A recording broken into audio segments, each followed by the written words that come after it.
बिस्मिल्लाहिर्रहमानिर्रहीम। अस्सलाम वालेकुम। कैसे हैं आप सब? उम्मीद है आप सब खैरियत से होंगे। अल्लाह ताला आप सबको हमेशा खुश और आबाद रखें।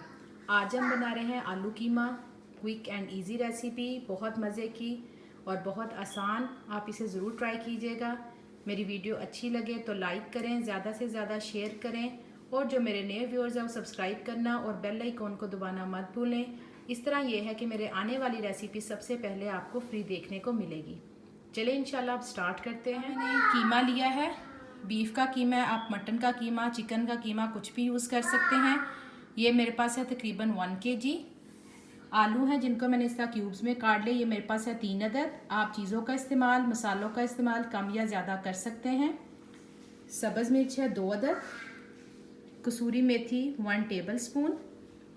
मसालों में मेरे पास है फ्राइड ओनियन 4 टेबल स्पून, नमक 1 टीस्पून, लाल मिर्च का पाउडर 1 टीस्पून, हल्दी 1/2 टीस्पून, ज़ीरा पाउडर 1 टीस्पून, धनिया पाउडर 1 टीस्पून, दालचीनी का पाउडर 1/4 टीस्पून, थोड़ी सी मेरे पास साबुत काली मिर्च है और लौंग। तो इन चीज़ों का इस्तेमाल होगा। चलिए इंशाल्लाह अब स्टार्ट करते हैं। पहले हम कढ़ाई में ऑयल डालेंगे। इसमें हम लोग 2 टमाटर का इस्तेमाल भी करेंगे। सॉरी, मैं आपको बताना भूल गई थी। तेल का इस्तेमाल भी आप कम या ज़्यादा कर सकते हैं। अगर आपको घी पसंद है तो आप उसमें भी बना सकते हैं। सबसे पहले जो चीज़ें मैंने आपको दिखाई थी ये सारी डाल देंगे। बिस्मिल्लाहिर्रहमानिर्रहीम। बहुत आसान है और बहुत ही मज़े का है। तो आप ये कीमा ज़रूर बनाइएगा और मुझे बताइएगा।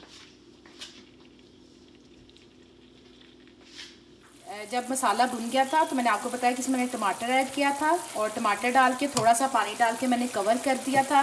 जब ये देखें टमाटर गल गए हैं, ऑयल निकल आया, तो अब हम इसमें कीमा ऐड कर देंगे। बिस्मिल्लाह। कीमा ऐड करके इसको मिक्स करके मैं दोबारा से हल्की आंच पे कवर करके छोड़ दूँगी। जब कीमा थोड़ा गल जाएगा तो हम इसमें आलू ऐड कर देंगे। अल्हम्दुलिल्लाह कीमा हमारा हाफ़ कुक हो चुका है। अब मैं इसमें आलू ऐड कर दूँगी और आलू डाल के भी इसको हम लोग दरमियानी आंच पे कवर करके पकाएंगे ताकि कीमा और आलू दोनों गल जाए और इसका ऑयल निकले। और साथ ही मैं इसमें थोड़ा सा 1 टीस्पून पिसा हुआ गरम मसाला और सब्ज़ मिर्च ऐड कर देंगे। अल्हम्दुलिल्लाह हमारा सालन पकने के करीब है। बस जैसे ही ऑयल निकलता है हम चूल्हा ऑफ़ कर देंगे। इसमें जब हमने टमाटर का, जब मैं मसाला भूनी थी टमाटर के साथ, इसमें मैंने अदरक लहसुन की पेस्ट भी डाली थी 1 टीस्पून। और अब मैंने इसमें कसूरी मेथी ऐड कर दिया, थोड़ा सा सब्ज़ धनिया ऐड किया है। बाकी हम धनिया का इस्तेमाल लास्ट में करेंगे। तो चलें इंशाल्लाह डिश आउट करके तो फिर इंशाल्लाह मिलते हैं इसके पकने के बाद। अल्हम्दुलिल्लाह बहुत ही मज़े का ये हमारा आलू कीमे का सालन तैयार है। हमने इसमें थोड़ा सा बटर ऐड कर दिया है। ये भी ऑप्शनल में, आपकी मर्ज़ी है। आप बनाइए और मुझे बताइए कैसा लगा। चलिए इंशाल्लाह फिर आऊँगी बहुत जल्द नई और आसान रेसिपी के साथ। दुआओं में याद रखिएगा। अल्लाह हाफिज़।